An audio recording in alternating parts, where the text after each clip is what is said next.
Le troisième objet interstellaire, confirmé, file à toute vitesse vers notre système solaire à 130 000 milles par heure. Sur le papier, 3I Atlas devrait n'être qu'une comète surdimensionnée. Pourtant, sa trajectoire forme un arc qui frôle Mars, la Terre, Vénus et Jupiter dans une séquence rapide et précise. Un itinéraire dont la probabilité de survenir par simple coïncidence est inférieure à 0,005%. Sa taille colossale, son accélération inexpliquée et ce survol habile de 4 planètes poussent les meilleurs scientifiques à murmurer.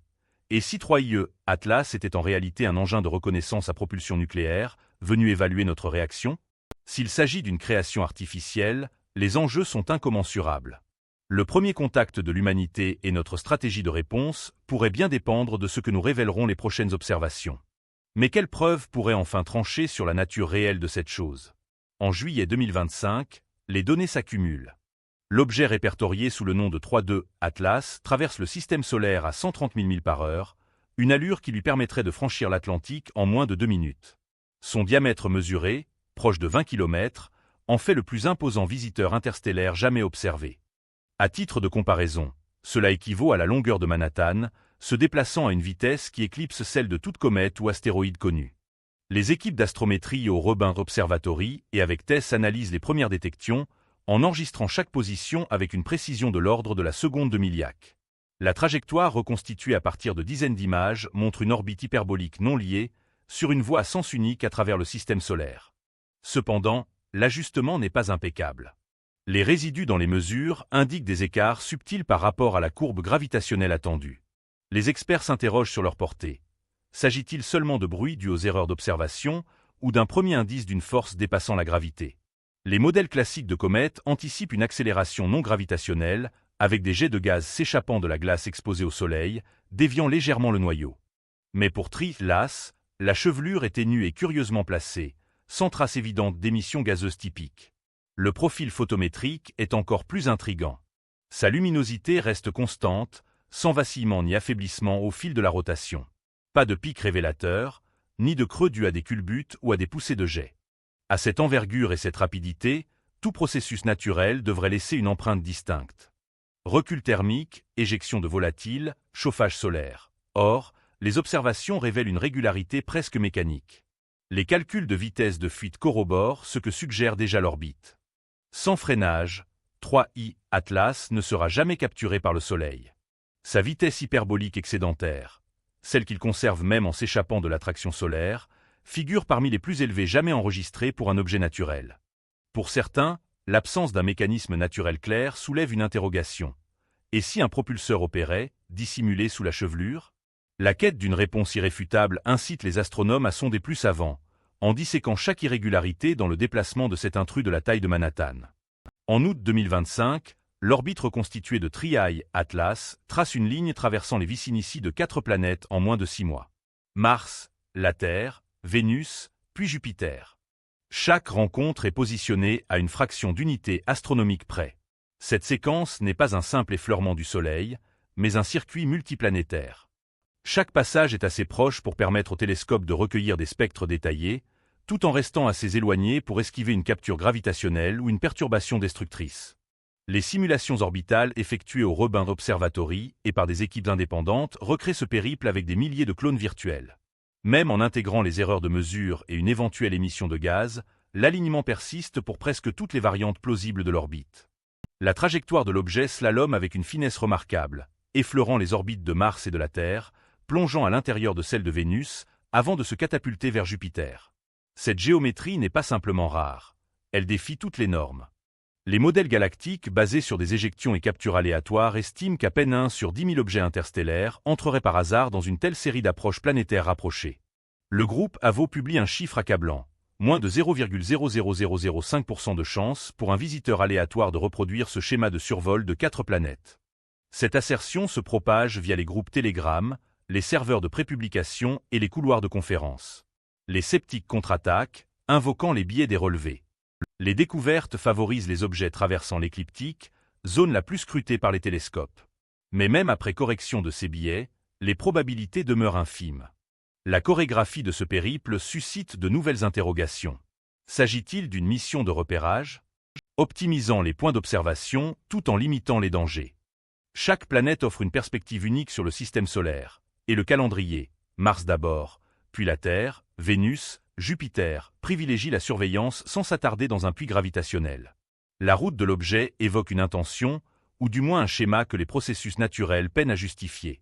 Pour les spécialistes des planètes, le débat passe de l'anomalie physique à la possibilité d'un dessin.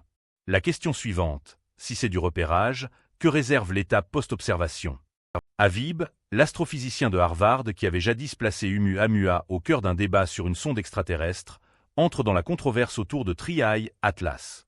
Avec un avertissement inédit. Pour l'Hubble, la trajectoire de cet objet qui serpente entre Mars, la Terre, Vénus et Jupiter n'est pas un simple hasard mathématique, mais un indice de reconnaissance potentielle. Il met en avant les probabilités, inférieures à 1 sur 20 000 selon ses estimations, pour qu'un visiteur interstellaire aléatoire accomplisse un tel parcours. Ce chiffre circule dans les prépublications scientifiques et les podcasts nocturnes, attisant les hypothèses que 3I Atlas ne dérive pas au hasard, mais observe. Ce schéma rappelle un scénario de science-fiction, l'hypothèse de la forêt sombre. Dans cet univers, toute civilisation représente une menace latente, contrainte à la discrétion pour éviter l'anéantissement. Si 3I Atlas est une sonde, l'argument suit une logique implacable. Elle explorerait le système solaire à distance, en échantillonnant les planètes sans s'approcher trop pour risquer une interception ou une capture. Les survols optimisent la couverture, réduisent l'exposition et esquivent les puits gravitationnels qui freineraient ou retiendraient un intrus imprudent. Chaque passage est éphémère, chaque opportunité d'observation fugace, comme si l'objet recueillait des informations avant de filer sans laisser le temps de réagir. L'équipe de l'Hubble établit des liens avec le survol mystérieux d'Oumuamua en 2017, en supposant que si cet objet était un éclaireur, 3I Atlas pourrait en être la suite, une mission plus ample et intentionnelle. L'intervalle de 8 ans s'accorde avec un rythme programmé. Les sceptiques répliquent que cette idée repose trop sur des coïncidences et sous-estiment les biais de sélection. Néanmoins, la controverse s'intensifie. S'agit-il d'une exploration pacifique, d'un essai de notre détection humaine, ou de quelque chose de plus menaçant? La réponse demeure en suspens, tandis que les astronomes évaluent les dangers d'être repérés dans un cosmos où le silence pourrait primer sur la curiosité. Le docteur Rachel Stevenson, scientifique planétaire au JPL, examine le spectre de 3I Atlas et repère un motif classique.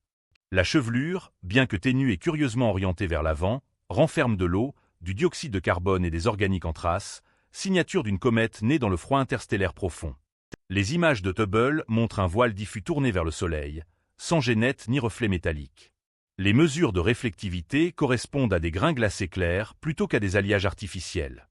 Pour Stevenson et la majorité de ses pairs, l'interprétation la plus directe est naturelle. Une comète, quoique exceptionnelle par sa taille et sa rareté, et non un engin. Les équipes de spectroscopie suivent le rapport dioxyde de carbone à eau, de 8h01, l'un des plus élevés enregistrés. Cela indique une provenance éloignée de toute étoile, où la glace de dioxyde de carbone résiste au voyage. Les signatures isotopiques, encore incertaines, s'inscrivent dans la variabilité observée chez les comètes du système solaire et Borisov, le dernier visiteur interstellaire. La luminosité de la chevelure, évaluée à diverses longueurs d'onde, fluctue avec la distance au Soleil, sans rythme interne.